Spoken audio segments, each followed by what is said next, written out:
Assalamualaikum warahmatullahi wabarakatuh. Saya Siti Puji Lestariningsih, SSI MSc dari Program Studi Kehutanan, Fakultas Kehutanan, Universitas Tanjung Pura. Video ini dibuat sebagai syarat sertifikasi dosen 2025 dalam pernyataan diri dosen untuk unjuk kerja Tridharma Perguruan Tinggi dalam bidang pengajaran. Dalam kesempatan ini, saya akan menyampaikan mata kuliah konservasi tanah dan air. Pada mata kuliah ini, saya mengajarkan prinsip-prinsip dasar konservasi tanah dan air, pendugaan laju erosi, evaluasi kemampuan lahan, dan metode konservasi sebagai upaya menjaga keberlanjutan ekosistem, hutan, dan memperkuat kegiatan rehabilitasi lahan. Mata kuliah konservasi tanah dan air merupakan mata kuliah wajib pada program studi kehutanan, Fakultas Kehutanan, Universitas Tanjung Pura. Mata kuliah ini memiliki kode KHU 2305, diberikan pada semester 3 dengan bobot 2 SKS. Mata kuliah konservasi tanah dan air membahas tentang prinsip-prinsip dasar konservasi tanah dan air dalam perlindungan hutan dan rehabilitasi lahan. Cakupan materi pada mata kuliah ini yaitu konsep konservasi tanah dan air, jenis dan proses erosi, faktor yang berpengaruh terhadap erosi, metode penentuan laju erosi, evaluasi kemampuan lahan, metode konservasi tanah dan air, serta peran hutan terhadap konservasi tanah dan air. Mata kuliah ini juga memberikan pembelajaran penerapan metode perhitungan erosi dan evaluasi kemampuan lahan sebagai dasar untuk perencanaan pengelolaan lahan dan rehabilitasi lahan. Mata kuliah konservasi tanah dan air bertujuan untuk membekali mahasiswa dengan pengetahuan, sikap, dan keterampilan dalam menjaga kelestarian sumber daya tanah dan air melalui pendekatan ilmiah dan praktis. Tujuan ini tidak hanya mencakup pemahaman teoritis, tetapi juga penerapan langsung di lapangan dengan pendekatan yang adaptif, inovatif, dan berbasis teknologi. Sesuai dengan rencana pembelajaran semester, capaian pembelajaran lulusan mata kuliah konservasi tanah dan air mencakup capaian sikap, pengetahuan, keterampilan umum, dan keterampilan khusus, yaitu yang pertama, bertakwa kepada Tuhan Yang Maha Esa, berjiwa nasionalis, humanis, dan memiliki kepekaan sosial, serta kepedulian terhadap hutan dan lingkungan. 2. Menguasai prinsip-prinsip pengelolaan sumber daya hutan dan lingkungan dengan pendekatan multidisiplin ilmu. Yang ketiga, mampu mengidentifikasi, menganalisis, mengkomunikasikan potensi sumber daya hutan dan permasalahan aktual, serta solusinya di bidang kehutanan dan lingkungan. Keempat, mengimplementasikan teori dan prinsip-prinsip dasar pengelolaan sumber daya hutan dan lingkungan dengan pendekatan multidisiplin ilmu sesuai dengan perkembangan ilmu pengetahuan dan teknologi. Yang kelima, mampu menerapkan prinsip konservasi sumber daya hutan dan jasa lingkungan serta keanekaragaman hayati dan ekosistemnya secara berkelanjutan. Adapun capaian pembelajaran mata kuliah konservasi tanah dan air yaitu pertama, mahasiswa mampu menjelaskan konsep dasar dan prinsip-prinsip konservasi tanah dan air berkaitan dengan ekosistem hutan. Kedua, mahasiswa mampu menguraikan proses erosi beserta faktor-faktor yang mempengaruhi erosi serta dampak erosi yang ditimbulkan. Ketiga, mahasiswa mampu mengkategorikan dan menerapkan metode penentuan laju erosi. Keempat, memahami tahapan-tahapan konservasi tanah dan evaluasi lahan yang berkaitan dengan kelestarian hutan. Dan yang kelima, memahami fungsi dan metode konservasi tanah dan air untuk keperluan rehabilitasi lahan dan hutan. Berdasarkan CPMK tersebut, mata kuliah konservasi tanah dan air memiliki 11 sub CPMK sebagai berikut. Mata kuliah konservasi tanah dan air memiliki 11 pokok bahasan, yaitu 1. Ruang lingkup konservasi tanah dan air, 2. Prinsip-prinsip dasar konservasi tanah dan air, 3. Proses dan jenis erosi, 4. Faktor yang mempengaruhi erosi, 5. Penerapan metode pendugaan laju erosi, 6. Metode konservasi tanah dan air secara mekanis dan vegetatif, 7. Kemampuan lahan, 8. Arahan konservasi, 9. Alternatif tindakan konservasi, 10. Peran hutan terhadap konservasi lahan, 11. Peran hutan terhadap konservasi air. Referensi pendukung pustaka yang digunakan dalam mata kuliah konservasi tanah dan air meliputi referensi utama dan referensi pendukung. Pembelajaran pada mata kuliah ini dilakukan secara tatap muka sebanyak 16 kali pertemuan, di mana di pertemuan ke-8 adalah ujian tengah semester dan pertemuan ke-16 ujian akhir semester. Nilai mahasiswa berdasarkan hasil evaluasi kehadiran, tugas, ujian tengah semester, ujian akhir semester, dan project based learning. Adapun bobot penilaian 10% kehadiran, 10% tugas, 15% UTS, 25% UAS, dan 40% hasil project based learning. Presensi, materi pembelajaran, dan penugasan dapat diakses oleh mahasiswa pada link 1 Untan ataupun @link Sevima.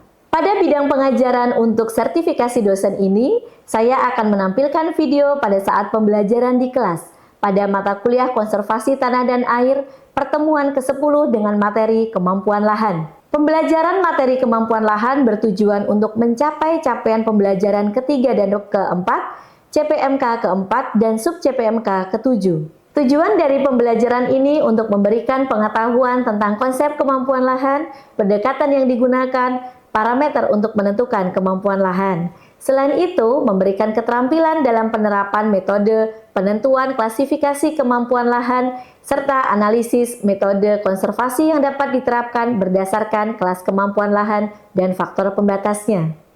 Metode pembelajaran yang saya gunakan yaitu project based learning, di mana mahasiswa mengerjakan proyek klasifikasi kemampuan lahan dengan metode scoring secara berkelompok, berdasarkan data-data parameter kemampuan lahan. Hasilnya berupa klasifikasi kemampuan lahan yang disajikan dalam tabel dan peta spasial untuk dianalisis secara komprehensif bersama arahan teknik konservasi.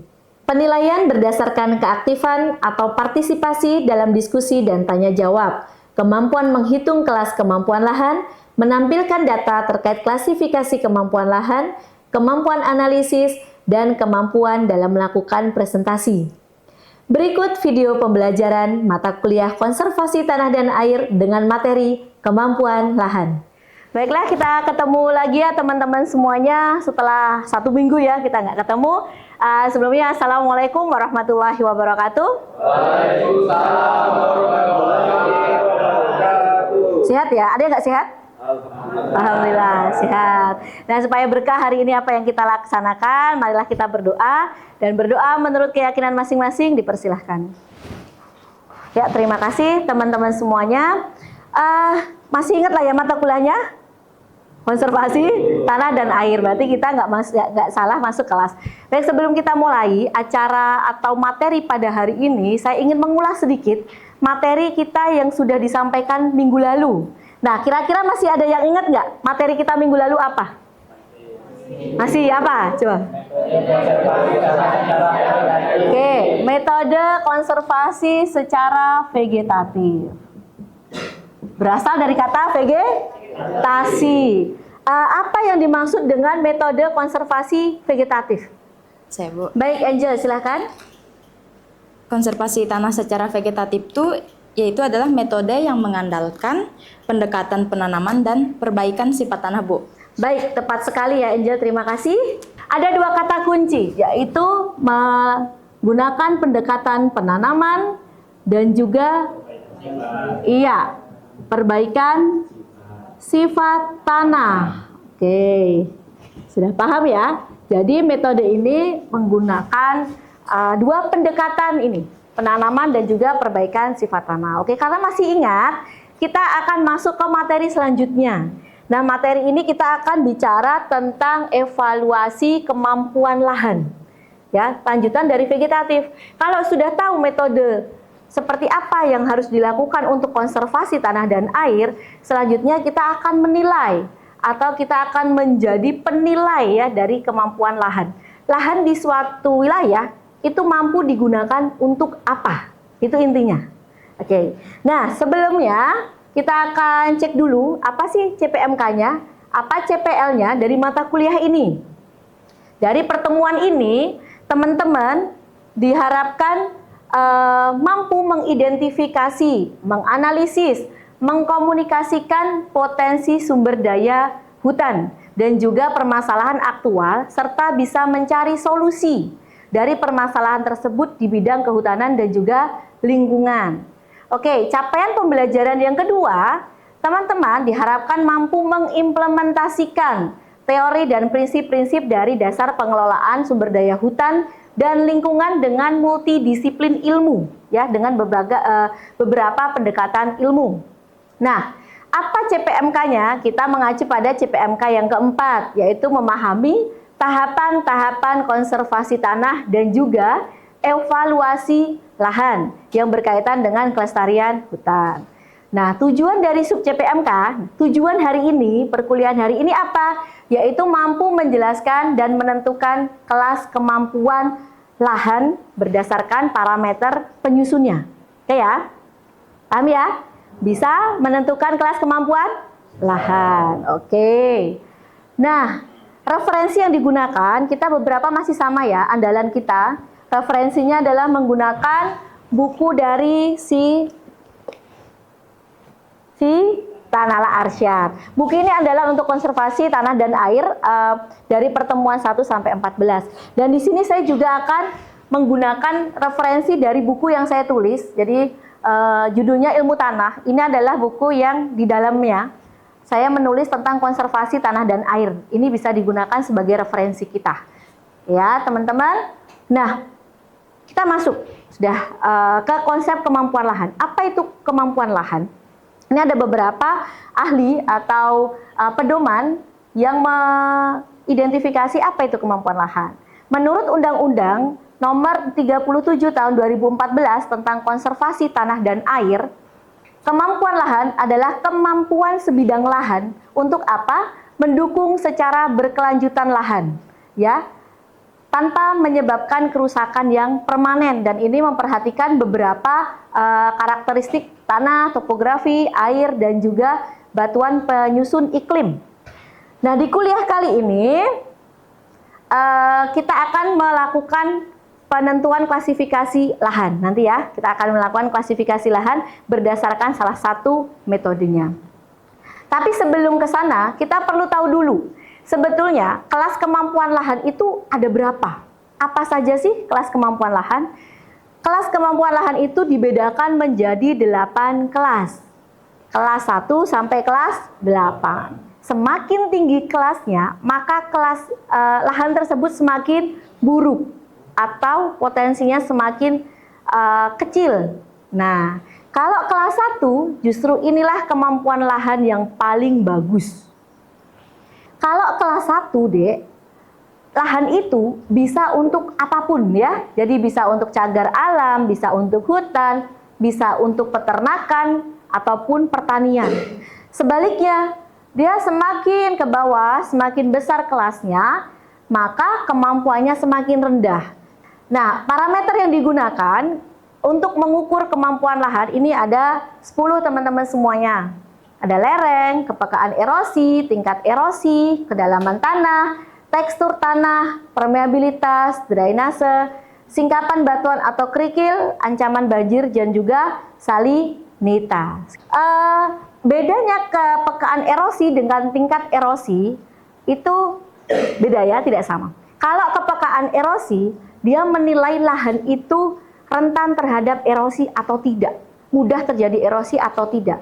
Sedangkan kalau tingkat erosi, bagaimana laju erosi yang terjadi di daerah itu, berapa ton per hektar. Nah, jadi kalau kepekaan erosi menilai tanahnya, kalau tingkat erosi menilai kejadiannya, ya. Jadi berbeda antara kedua hal ini. Oke. Nah, kita langsung masuk ke metode penentuan kemampuan lahan. Jadi, metode kemampuan lahan ini ada 3. Tapi sebelumnya saya mau kasih kesempatan satu pertanyaan dulu ya, supaya kita dua arah ya kan ya. Oke. Mungkin ada yang mau mengajukan pertanyaan, silahkan. Bu, izin bertanya, Bu. Baik, silahkan Fahmi. Apa sih, Bu, sebenarnya perbedaan antara kemampuan lahan dan kesesuaian lahan sendiri itu, Bu? Oke, kemampuan lahan dan kesesuaian lahan. Ini pertanyaan bagus. Artinya, mahasiswa sebelum masuk kelas ini sudah membaca. Karena dari tadi saya tidak menyebutkan kesesuaian lahan, tetapi ada pertanyaan kesesuaian lahan. Terima kasih Fahmi atas pertanyaannya. Baik, evaluasi lahan itu terdiri dari dua, kemampuan lahan dan kesesuaian lahan. Kalau kemampuan lahan itu mengukur potensi dari suatu lahan itu apa. Tetapi kalau kesesuaian lahan itu mengukur peruntukan yang cocok untuk satu komoditas tertentu. Contoh, ada lahan yang ditanami pinus. Nah, orang kehutanan menilai nih, apakah lahan tersebut sesuai untuk hutan pinus atau tidak? Atau sesuai atau tidak untuk sawit misalkan. Itu adalah kesesuaian lahan. Tetapi kalau kemampuan lahan itu hanya menilai mampu untuk apa. Nah, saya jelaskan sedikit untuk kemampuan lahan. Kalau kemampuan lahan ya, kemampuan lahan dibedakan menjadi 8, kelas 1 sampai kelas 8. Sedangkan kalau kesesuaian lahan ini dibagi berdasarkan S1, S2, S3, N1 dan N2. S artinya sesuai, S artinya sesuai, dan N artinya tidak sesuai. Sesuai 1 itu berarti bebas, sesuai, tanpa faktor penghambat. Nah, S2 dan S3 adalah dengan faktor penghambat. Ini bedanya. Ini untuk komoditas tertentu atau untuk tanaman tertentu ya. Komoditas atau tanaman tertentu. Kalau kemampuan lahan menilai potensinya, potensi lahan. Oke. Jelas, Fahmi? Oke. Baik. Boleh saya teruskan atau ada yang mau bertanya lagi? Saya teruskan dulu, oke ya. Nah, metode penentuan kemampuan lahan itu ada 3. Metode scoring, arithmetic matching, dan juga weight factor matching. Apa itu metode scoring? Berasal dari kata skor. Ingat ya, skor. Artinya, metode ini mengklasifikasikan kemampuan lahan berdasarkan jumlah skor dari masing-masing parameter. Nah, kalau arithmetic matching, ini adalah klasifikasi kemampuan lahan berdasarkan pencocokan parameter ke dalam kelasnya. Diambil yang mana, Bu? Diambil kelas yang paling banyak muncul. Misal, faktor permeabilitas kelas 1, faktor batuan kelas 2, dan seterusnya. Nah, yang paling banyak muncul, misalkan kelas 3, maka satuan lahan tersebut adalah kemampuan lahan 3. Jadi yang paling banyak muncul. Berbeda dengan weight factor matching. Kalau weight factor matching, weight artinya apa? Bahasa Indonesianya apa? Berat. Faktor yang paling berat atau yang paling buruk. Nah, saya punya contoh penelitian yang sudah saya lakukan pada tahun 2023 yang judulnya adalah mengukur atau menganalisis kemampuan lahan di Desa Rirangjati pada saat itu ya, tahun 2023. Penelitian saya, ini hasilnya. Saya berikan contoh hasil dari penelitian saya. Jadi untuk membuat peta kemampuan lahan, kita terlebih dahulu membuat satuan lahan. Satuan lahan itu adalah peta overlay antara peta tutupan lahan, peta kemiringan lereng, dan juga peta jenis tanah. Ketika kita sudah overlay, menjadi peta satuan lahan. Nah, peta satuan lahan ini yang menjadi pembatas antara kemampuan lahan yang satu dengan kemampuan lahan yang lain.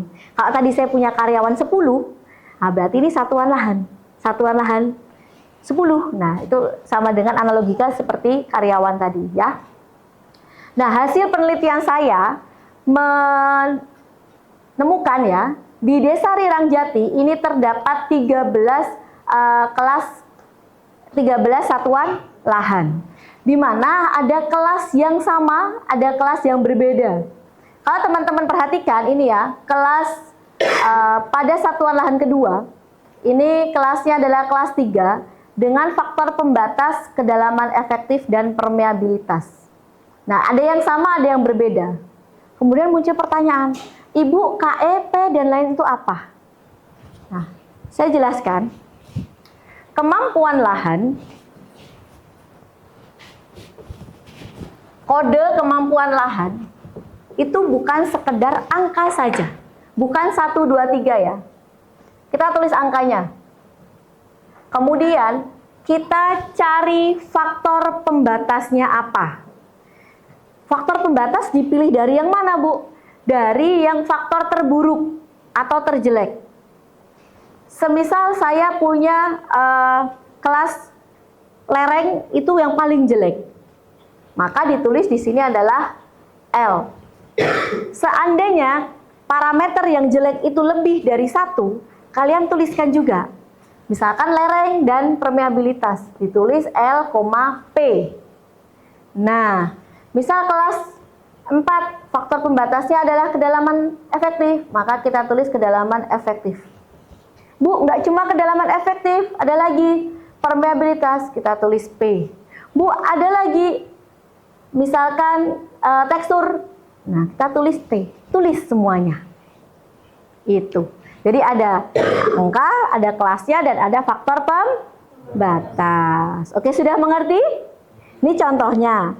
Hasil akhirnya adalah seperti ini, yaitu peta kemampuan lahan Desa Rirang Jati, di mana saya punya ada 10 kelas kemampuan lahan dari hasil penelitian saya. Nah, ini teman-teman hari ini akan membuat kelas kemampuan lahan seperti ini. Tapi sebelumnya ada pertanyaan lagi? Silakan. Izin, Bu. Silakan, Jeffrey. Baik, terima kasih atas kesempatannya, Bu. Perkenalkan, nama saya Jeffrey Ansyah.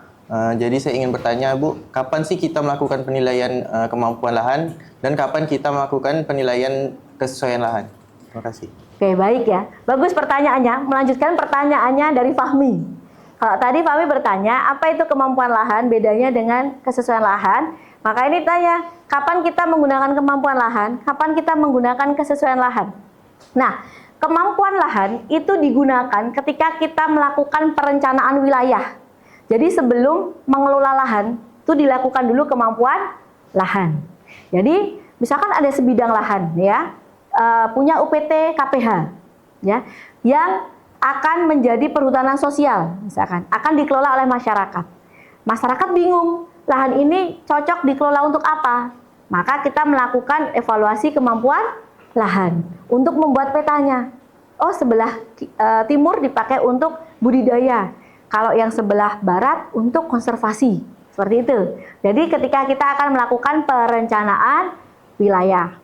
Nah, kalau kesesuaian lahan itu digunakan jika kita ingin menilai apakah lahan yang sekarang digunakan untuk peruntukan tertentu itu cocok atau tidak, gitu.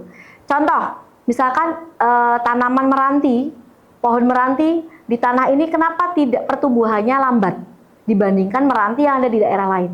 Apakah lahan ini sesuai atau tidak untuk tanaman meranti? Nah, kita cek sesuai atau tidaknya. Nah, seperti itu. Jadi ketika kita akan mengembangkan suatu komoditas tertentu atau peruntukan tertentu yang lebih spesifik, kita menggunakan kesesuaian lahan. Oke.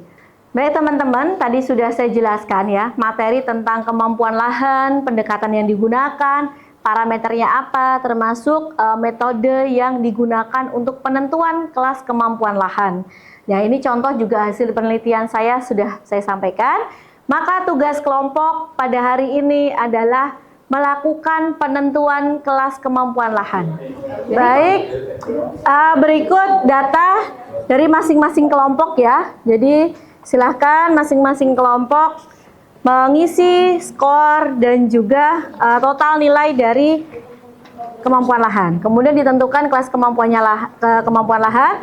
Nah, oke, ini dari beberapa parameter ini kan sudah dapat nilainya. Angka 2, 4, 2 untuk setiap kelas parameternya ini dijumlahkan, kemudian dicari nilai tertinggi dan terendahnya. Oke ya? Baik, nanti dikerjakan dulu.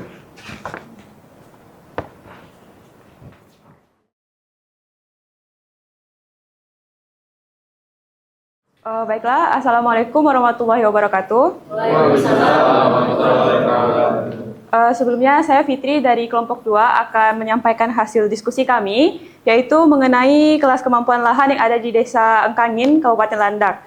Yang pertama yaitu terdapat 3 kelas kemampuan lahan yang ada di Kabupaten Landak.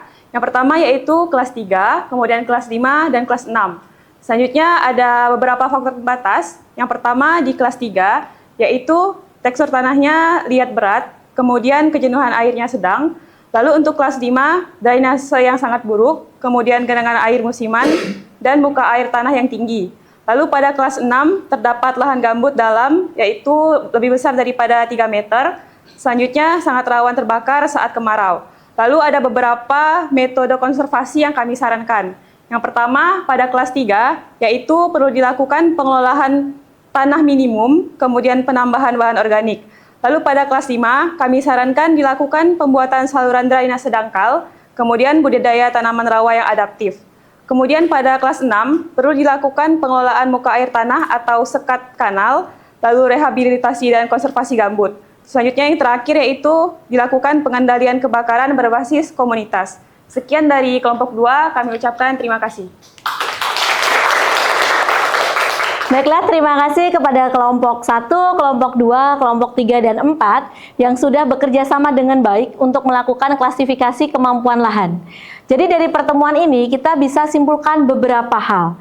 Yang pertama, kemampuan lahan itu digunakan untuk mengukur potensi lahan. Jadi digunakan untuk perencanaan wilayah. Nah, kemudian yang kedua, terdapat 3 pendekatan dalam penentuan klasifikasi kemampuan lahan, yaitu spasial, ekosistem ekologi, dan juga pendekatan fungsi regional.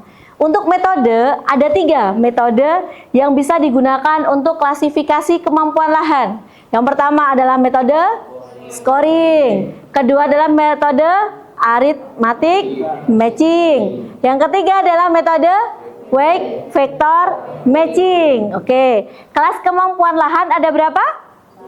8 kelas. Kelas 1 sampai kelas 8. Semakin tinggi kelas, maka kelasnya semakin buruk. Dan penentuan kelas kemampuan lahan tidak hanya melihat angkanya saja, angka 1 sampai 8, tapi juga mempertimbangkan faktor pembatasnya. Oke. Sudah bisa menyimpulkan semua dan sudah bisa mengerjakan semua tugas kelompok. Saya harapkan teman-teman tidak berhenti di sini. Minggu depan silakan membuat slide presentasi maksimal 10 slide saja dan dilengkapi dengan metode konservasi yang bisa diterapkan di desa tersebut, ya. Jadi tidak hanya menampilkan petanya saja, tetapi juga metode konservasi apa yang bisa diterapkan pada setiap satuan lahan. Supaya apa? Kemampuan lahannya meningkat. Dan kita ketemu lagi di minggu depan ya teman-teman semuanya. Baiklah, hari ini sudah cukup berwarna, sudah mengerjakan tugas kelompok, sudah berdiskusi. Semoga menjadi amal ibadah untuk kita semuanya. Kita tutup perkuliahan hari ini dengan berdoa. Berdoa dipersilahkan.